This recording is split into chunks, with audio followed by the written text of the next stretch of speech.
Shalom, selamat malam. Renungan malam ini, Sabda Bina Umat, Sabtu 12 Maret 2022. Firman Tuhan malam ini terambil dari Imamat 26 ayat 40 sampai 45. Demikian firman Tuhan. Tetapi bila mereka mengakui kesalahan mereka dan kesalahan nenek moyang mereka dalam hal berubah setia yang dilakukan mereka terhadap aku dan mengakui juga bahwa hidup mereka bertentangan dengan daku, aku pun bertindak melawan mereka dan membawa mereka ke negeri musuh mereka. Atau bila kemudian hati mereka yang tidak bersunat itu telah tunduk dan mereka telah membayar pulih kesalahan mereka, maka aku akan mengingat perjanjianku dengan Yakub, juga perjanjian dengan Ishak, dan perjanjianku dengan Abraham pun akan kuingat, dan negeri itu akan kuingat juga. Jadi tanah itu akan ditinggalkan mereka dan akan pulih dari akibat tahun-tahun Sabat yang dilalaikan selama tanah itu tandus. Oleh karena ditinggalkan mereka, dan mereka akan membayar pulih kesalahan mereka, tak lain dan tak bukan karena mereka menolak peraturanku dan hati mereka muak mendengar ketetapanku.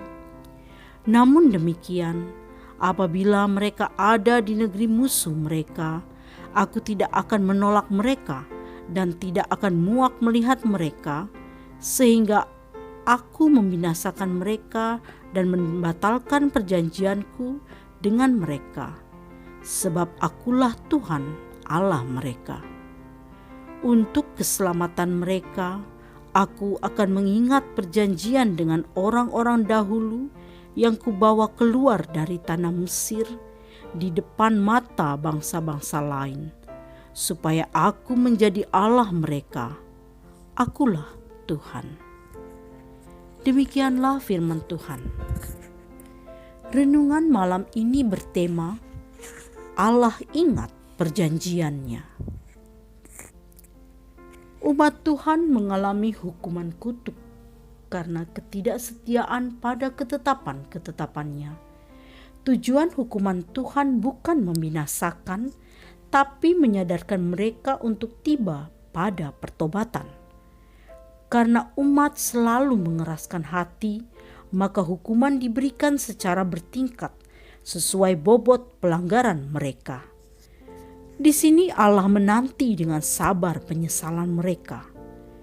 Kalau mereka bertobat, mengakui kesalahan mereka dan kesalahan nenek moyang mereka dengan jujur, yakni hidup tidak sesuai kehendak Tuhan dan mau merendahkan diri, maka Allah akan mengampuni dan memulihkan mereka.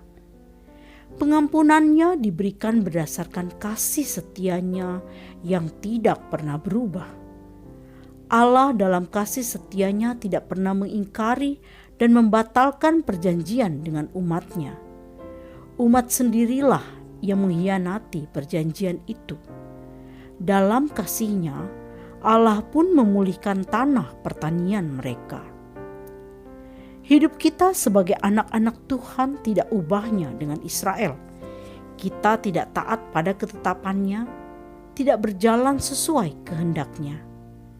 Pengaruh dan godaan dunia serta berbagai kesulitan hidup telah membuat kita tidak setia. Kita menjalani hidup membelakangi Tuhan, sebab kita merasa mampu menjalani hidup tanpa Tuhan. Kita pun sering mengkompromikan iman kita karena kita tidak sungguh-sungguh menaati firman-Nya.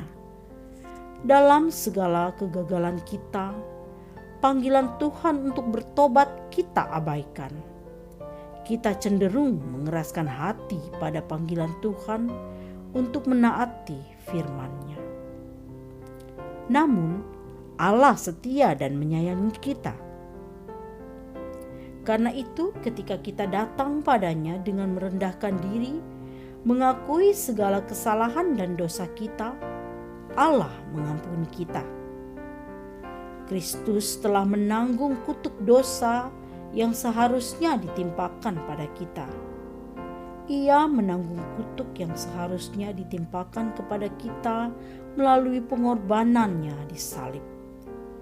Janganlah menyalahgunakan kasih-Nya.